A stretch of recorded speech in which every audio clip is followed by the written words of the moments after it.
di ako masaya, kailangan mas miserable si Crisan. Tama, ganun nga. Laban lang ng laban. Kukuha mo rin yan si Diego. Masaya ako na nagkabati na kayong dalawa ni Crisan. At tama yun, dapat protektahan mo siya palagi. Pero anak, mag-iingat ka ha. Kasi baka ikaw naman yung mapahamak dahil ikaw yung nasa gitna nilang dalawa. Kasi itong tatay mo gusto mag-out of town. Gusto niya kasi ituloy yung naudlot namin na honeymoon. Hindi ko alalahanin. Okay ho ako. Kaya ko ho yung sarili ko. Ang sweet naman ng boyfriend mo, Crisan. Ang swerte-swerte mo. Kanino galing? Siyempre kay Diego. Ay, tumawag ito lang! Isang may namatay! Ano yun? Baka meron yatang staff na hindi matay lang. Unfortunately, cancerous po siya. Kinakailangan po natin operahan para matanggal ang tumor as soon as possible. Jessica, kailangan natin magtulungan. Hindi talaga tayo mananalo kung mag-aagawan tayo sa pagtira. Diego! Si Crisan tsaka si Cheska nag-aaway sa court. Tara! Jessica! Tigil na sabi! Tama na! Tigil na sabi! Tigil na sabi! Jessica! Crisanta! I'm warning you! Stop this!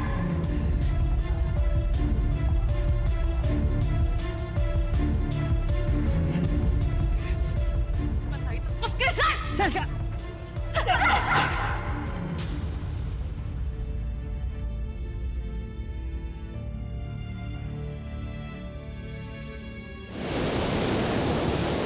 Halay ka, para ang tanda-tanda ko na. Pero naman, Tay. Bitawan mo nga ako. Bakit ka ba naman nagpumilit pang umuwi? Baka hindi ka pa magaling, Tay. Narinig mo naman di ba yung sinabi ng doktor?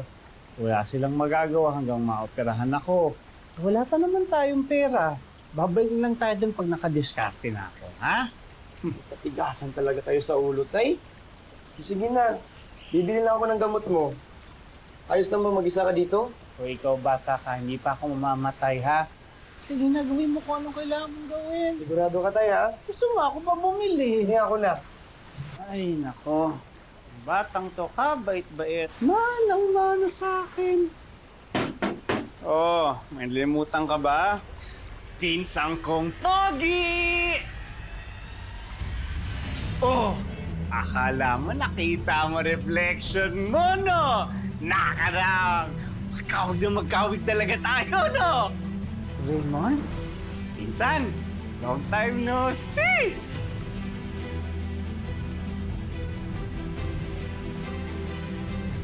Tiago, sorry. Cheska, layuan mo kami. Layuan mo si Crisan. Bastos ka na bata ka? Kanina pa kayo pinapatigil pero hindi ka nakikinig. I will make sure na ipatawag ang mga parents niyo sa Dean's office.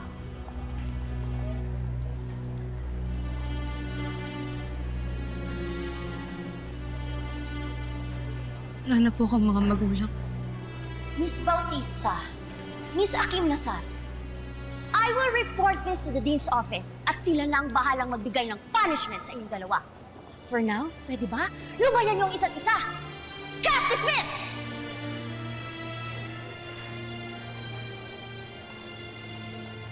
Fenny, Diego, gusto mo bang magpatingin sa klinik? Hindi.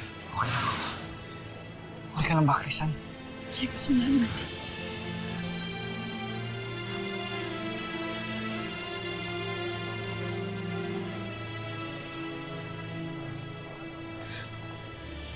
Let's go na nga, Cheska. Too much drama here. Umalis na nga tayo. Come on.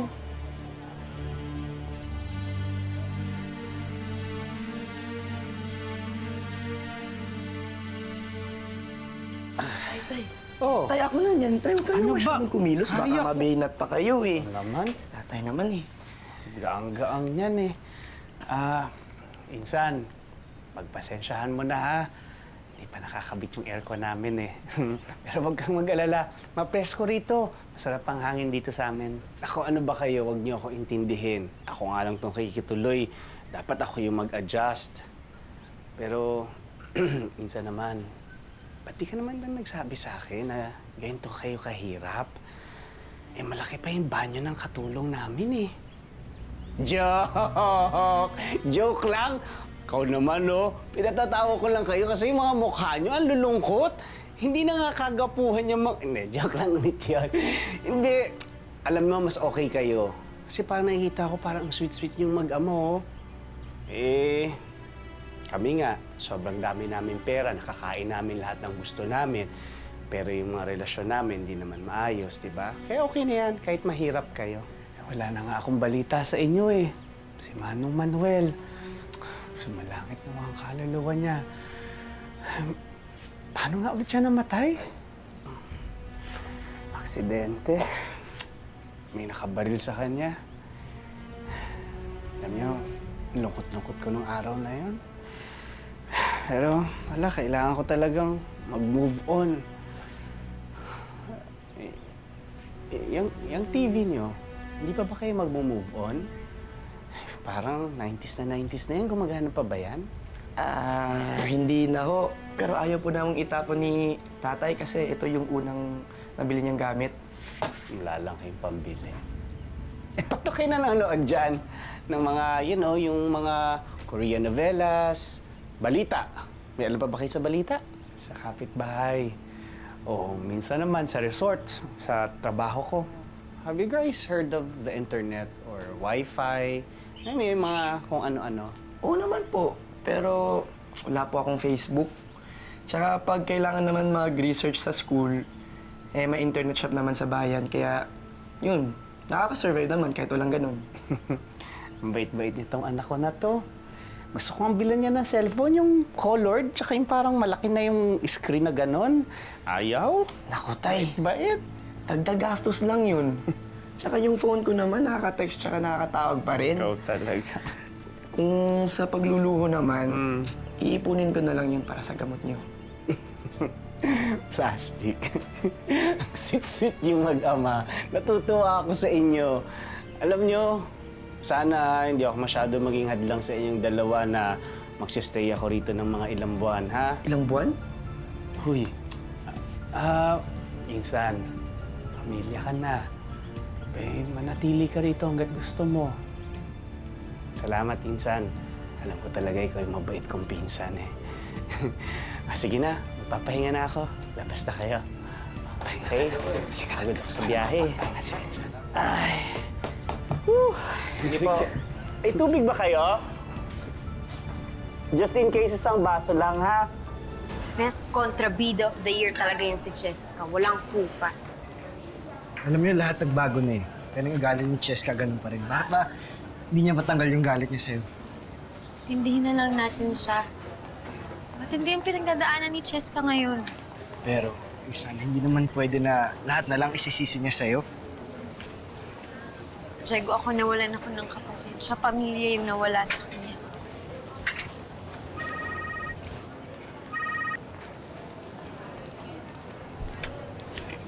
Hello, Nay? Kamusta ho kayo dyan? Okay naman kami dito ng tatay mo, anak. Maganda dito. Masarap yung hangin. Tahimik. Naku, anak.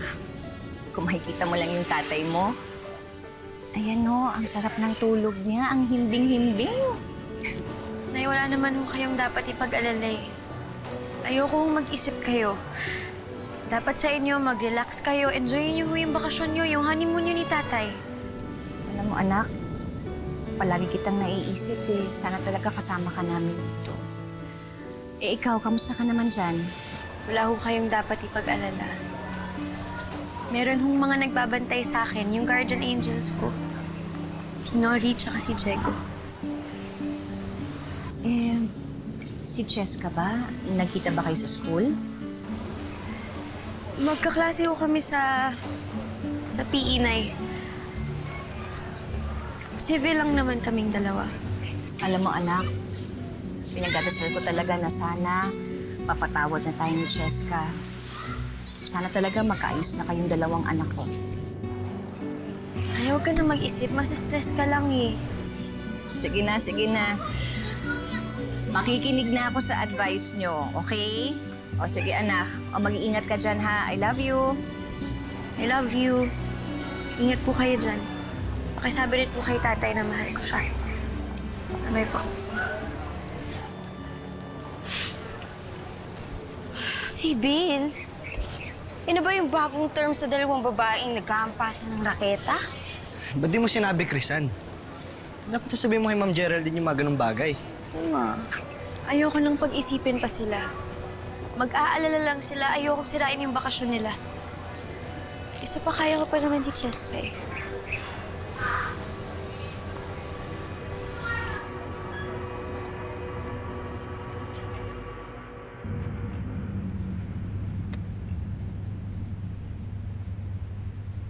Ma'am, mukhang may akit ng ligaw sa'yo. Sige. I-park mo na itong sasakyan. Dito na lang ako bababa. Sige po.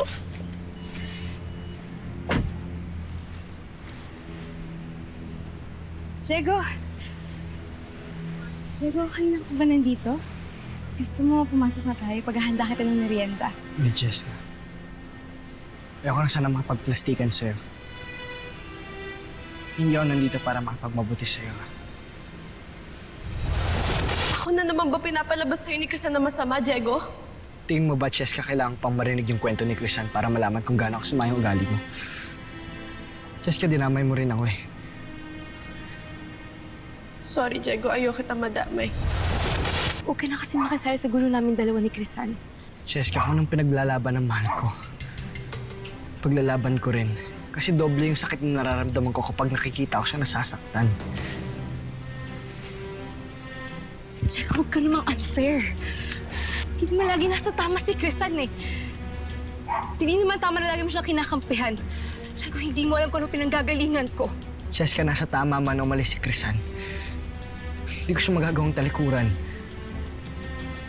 Susuportahan ko yung mahal ko.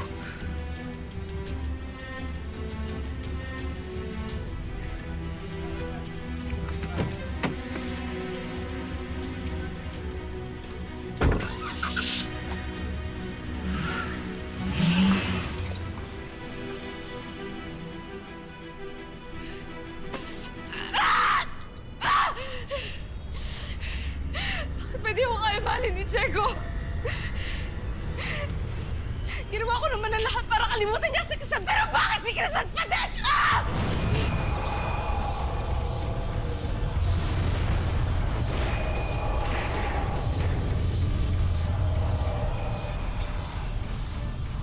Paano hindi mo nabasag yung pagmumukha ni Crisanta kung ano-ano yung pinagdidiskitahan mo? Hindi lang may alam sa Diego matagal na kaluluwa yung Crisan na yan. Alam na alam mo na gusto ko na gumagawa ka ng masama. Pero may tinatawag na tamang lugar at timing. Hindi pwedeng sugod ka ng sugod. Kahit kailan pa o kahit saan pa, basta mamamatay si Crisan, magiging masaya ako! Kahit makakita yung maraming tao, tingnan mo. Ngayon, imbis na mapaamo mo si Diego, galit na rin siya sa'yo dahil nakita niya yung kasamaan mo.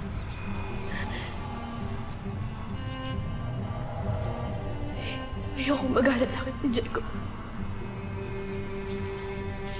Kailangan mahalin niya ako. Eh di ngayon kailangan gamitin mo na lang yung galing mo sa pag-arte. Kailangan mapaniwala mo sila na nagsisisi ka sa ginawa mo at babawi ka kay Crisan.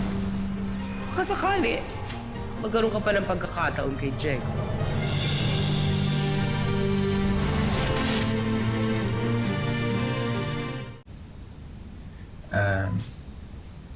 Geraldine, ito nga pala yung wedding gift ko para sa'yo.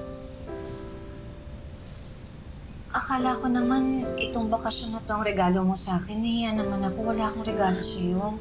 Alam mo, makita lang kitang umiti. Regalo mo na sa akin yun. Kaya buksan mo na yan para mabigay mo na rin yung regalo mo sa akin.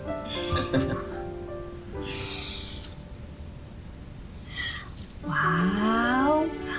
Ang ganda naman ito. Gusto mo? Thank you, ah. Wala akong regalo sa'yo. Eh, yun na nga yung regalo ko. Yun na, no? Thank you, ah. Ang ganda. Yeah.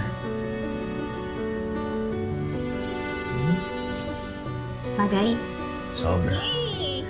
I love you, Geraldine. I love you, Alan. Alam mo, masaya talaga ako dahil nabigyan tayo ng pangalawang pagkakas. At hindi na ako papayag na sirahin pa muli ni Raymond ang pamilya natin. Hinding-hindi na niya tayo magugulo ulit.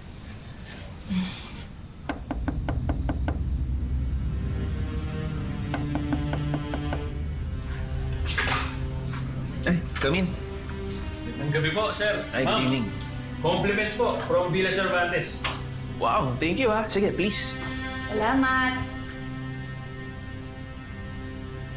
Thank you very much. Ang ganda-ganda rito sa resort ninyo. At saka kayong lahat ng mga staff, talagang babait ninyo sa mga clients ninyo. Kaya nag-enjoy talaga kami. Maraming salamat po, sir. Thank you ha. Ma'am, gusto po talaga namin mag-enjoy po kayo dito sa pag-stay sa amin. Kung may kailangan mo po kayo, sir, ma'am, nandito lang po ako ha. Ako po si Ernesto. Ernesto pala. Ay, oo nga pala. Kumusta pala yung staff ninyo? Yung dinala sa ospital, okay na ba siya? Si Samuel po. Nakalabas na po siya, ma'am, sir, ng ospital. Napakasipag po kasi ng taong yun. Dala-dalawa po ang trabaho at may pinag-aaral po sa koleyo. Kaya todo kaya po si Samuel. Sandali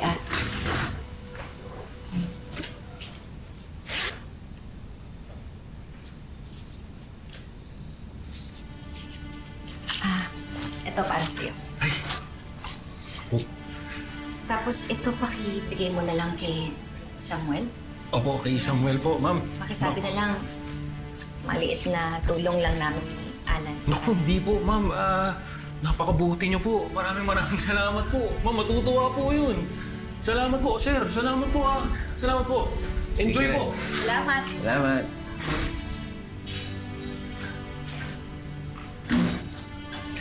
Okay, shall we? Let's go. Let's eat. Eat.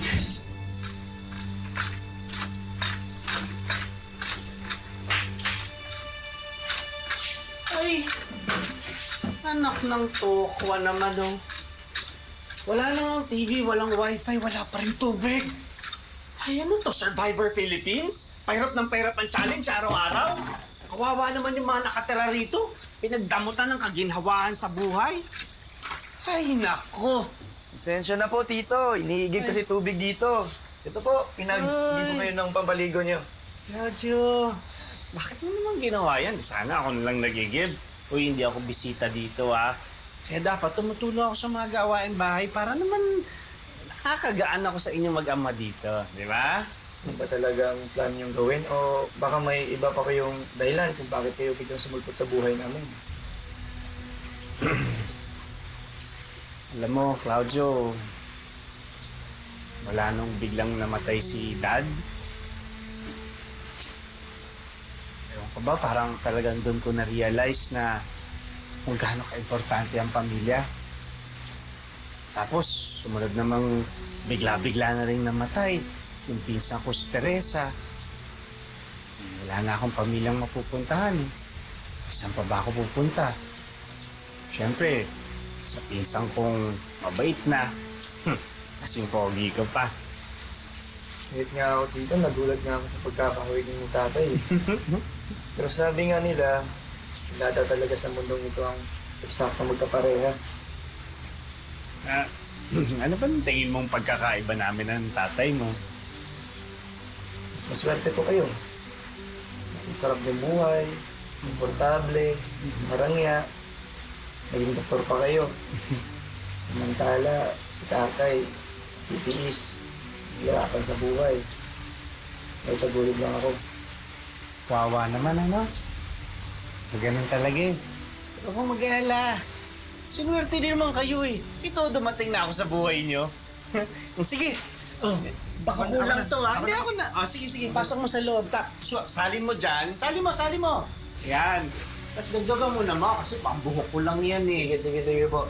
Hindi bubula yung sabon, ha? Sige. Kato ka lang pag mayroon na, ha? Sige Kalihan po. mo. Sige po. Pagbuhok lang to. Opo. Gusto kong matuwa sa katapangan mo, anak. Pero nag-aalala ako dahil baka naman mapahamak ka. Ma, nag-iingat din naman po. Siyempre, kailangan kitang protektahan. Pati si Crisan, kailangan ko yung alagaan. Kung hindi titigil si Cheska namang away, hindi ka rin titigil sa pagtatanggol kay Crisan. Anak, hindi naman pwedeng ganyan habang buhay. Kaya nga po kinausap ko si Cheska kanina. Para malaman niya na hindi lang si Chris yung nadadamay sa ginagawa niya. Paano kung kumbinsihin mo na lang kaya si Cheska na makipagbati kay Crisan? Para matahimik na tayong lahat? Oo nga, kuya. Makikinig yun sa'yo. Lakas kaya ng tama niya sa'yo. Tama naman po kayo na matitigil ang lahat ng to kapag nakipagbati si Cheska kay Crisan. Pero sa pagkakilala ko sa kanya, hindi niya kayang gawin yun eh. Gusto ko nang mahanapan ng solusyon yung problema ko. Pero para magkaayos kayo ni Cheska, dapat it should be a two-way street. Walang silbi kung ikaw lang yung mag-e-effort tapos dededmahin ka lang ni Cheska. Ma'am, may bisita po kayo. Oh, speaking of the dead, ma, talagang dumayo pa. Gusto pa atang makapag-rematch ng Luka. Cheska, kung may bala kang manggulo, hindi ako makikipag-away sa'yo. Gusto kong humingi ng tawad sa'yo, Crisan. Wait, tama ba yung naririnig ko? Nananaginip ba ako, Frenny? Ang mapagmataas at matapobreng si Cheska, nagpapakumbaba? Crisan. Crisan, kahit umuot ako sa harap mo, gagawin ko.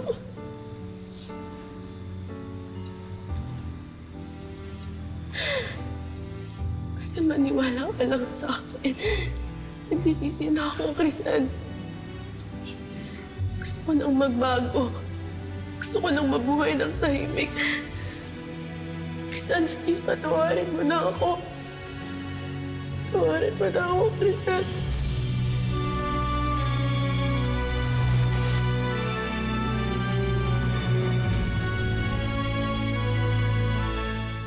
Cheska, tumayo ka. Hindi, Crisan. Huwag mong gawin yan. Hindi, Crisan. Kung gusto mo, maglakad pa ako sa'yo na kalma. Di okay lang. Maniwala ka lang sa akin at totoo humingi ako ng tawad sa'yo. Ano kang dapat patunayan, Cheska? Okay na sa akin yung humingi ka ng tawad. Kung magbabago ka, hindi lang dapat para sa sarili mo, pero para din sa ibang tao. Tumayo ka.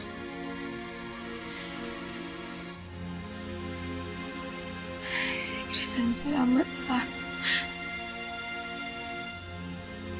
Kasi kahit na ang dami ko nagawang mali sa'yo,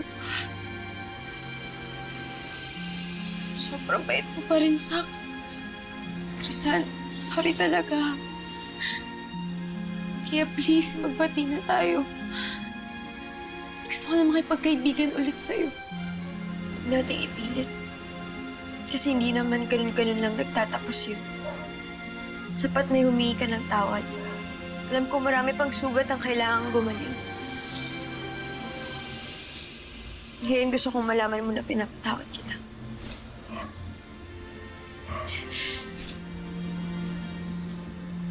Salamat, Crisan, ha? Sige, nakastorbo na ata ako sa inyo. Sorry talaga. Una na ako. Basta, Crisan, sa susunod na pagkikita natin, ngingitian na kita. Kaya please, Crisan, please, ngitian mo din ako, ha?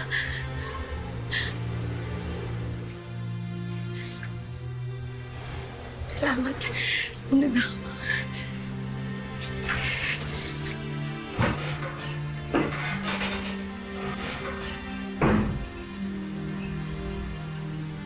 Para akong nanonood ng magandang movie, ha?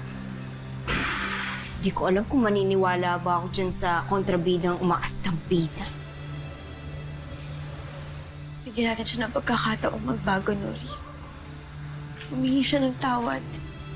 Sino ba naman ako para hindi siya patawarin?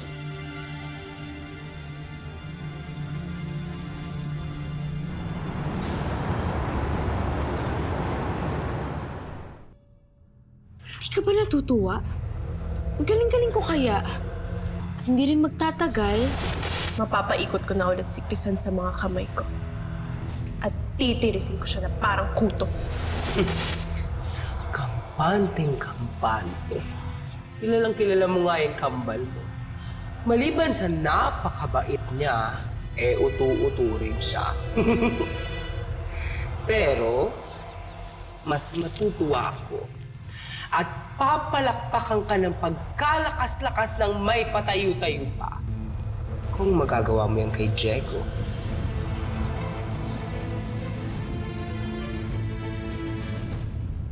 Dahil time natin malalaman kung talagang nagsasabi ng totoo yan si Cheska. O isang malaking drama lang yung ginawa niyang eksena kagabi. Ano eksena yan? Diego, alam mo ba, Diego? Pumunta si Cheska sa bahay ni Crisan kagabi. Akala ko nga manunugod uli eh. Pero speechless ako sa eksenang sumunod. Ano ba nangyari? Humingi siya ng tawad. Sabi niya gusto na raw niya makipagkaibigan. Ginawa niya yun? Totoo ba yan? Ganyan-ganyan nga din yung reaction ko kagabi. Lori, tama na. Mahirap yung ginawa ni Cheska na humingi siya ng tawad at kinain niya yung pride niya. Ang mahalaga, hindi na kami mag-aaway. Okay na ako dun. Ano na ako sa ulit? Wala. Uy, nagtampo. May point din naman talaga si Crisan sa sinabi niya. Pero syempre, gusto ko lang makasigurado na hindi siya niloloko ni Cheska. Pero Diego, kung ano yung gagawin mo, ilihim mo muna kay Crisan. Hanggat wala tayong pruweba kung ano talagang totoong objective niya si Cheska. Anan, salamat kasi pinilit mo talaga na matuloy itong bakasyon natin. Sobra talaga ako nag-enjoy. Talaga, buti naman. Gusto mo next time, bumalik tayo. Tapos, isama natin si Crisan. Oo naman. Ay nako, sigurado ako mag-enjoy yung anak mo. Asa ba yung flight tickets natin? Oo, sandali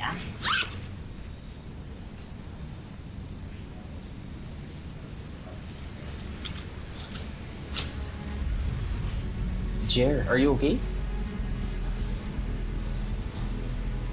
Bigla ko kasi itong nakita eh.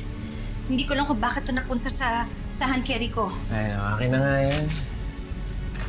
Dapat sa mga ganun ko, dinalagay sa tamang lugar. Kung saan bagay.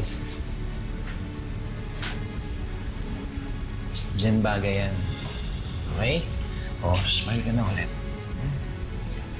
Huwag nating hayaang sirain ng demonyo na yan, yung happy moment natin. Wala na siya. Wala na siyang magagawa sa atin. Hindi na niya tayo masasaktan. Kaya gusto ko kalimutan mo na siya sa alaala mo.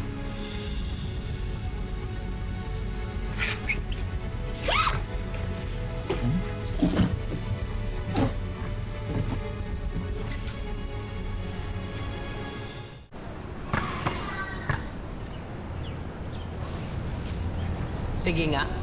Let me see what you can do. Make your demon proud. Hindi ba baka, Lady? Huwag ka na makisali dito. May masino po yung diskarte ko eh. Ganyan? So hindi mo na ako kailangan. Pinapaalis mo na ba ako? Pag ikaw pumalpak, hahalakhakan kita ng paggalakas-lakas. Go, Diego! Naughty Pet Malu! Diego, mukhang may magpapa-autograph sa'yo Nag-smile siya sa akin. Effective ang ginawa ko. Oh! Uy! Diego! Diego, okay ka lang ba? Diyos ko naman, okay ka lang ba? Yan kasi, puro pakit sa chicks, bro eh. Ano sinasabi mo dyan? Hindi, Ano ka ba? Nasaktan na nga yung tao, inaasar mo pa yung okay ka lang ba? Cheska, hindi. Nagbibiroan lang kami ni John.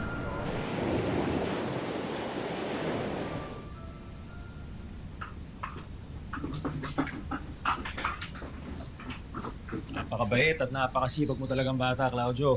Tamang-tama ang pagpapalaki sa inyong kumpare ko. Salamat po, Ninong. Kasi pinasalo niyo pa yung ship ni tatay sa akin. Ay hindi, tulong na din daw sa inyo yun, boss. Ay, totoo pa pala. Pinabibigay ito ng mag-asawang laggas dito. Talaga ho? Nakita kasi nila nung dinadala namin yung tatay mo sa ospital. Naawa, kaya tumulong. Sige na. Salamat naman at marami pang mababait na taong sa mundo na to. Sana makabawi ako sa kanila. Sige na. Tapusin mo na yung paglilinis dito, Claudio, para makauwi ka agad, makapahinga ka. Ha? Sige po, Ninong, sa lahat po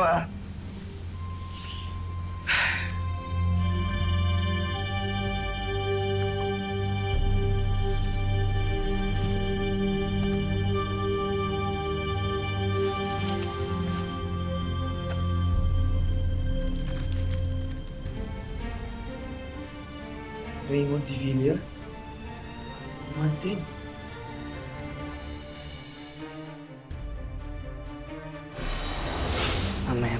tayo, ha? Excited na ako para sa'yo, Frenny. Magpo-propose na siya para maging boyfriend mo. Paano? Kita lang tayo mamaya.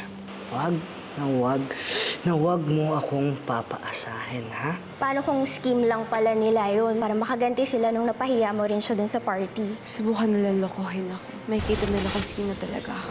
Grabe, no? Dalaga na yung anak natin. Imagine, magkaka-boyfriend na siya. Alam mo, Jessica, tama ka. Bakit pa ako nagtitiis sa pakipot na Chris na yun? Kung nandyan ka naman pala,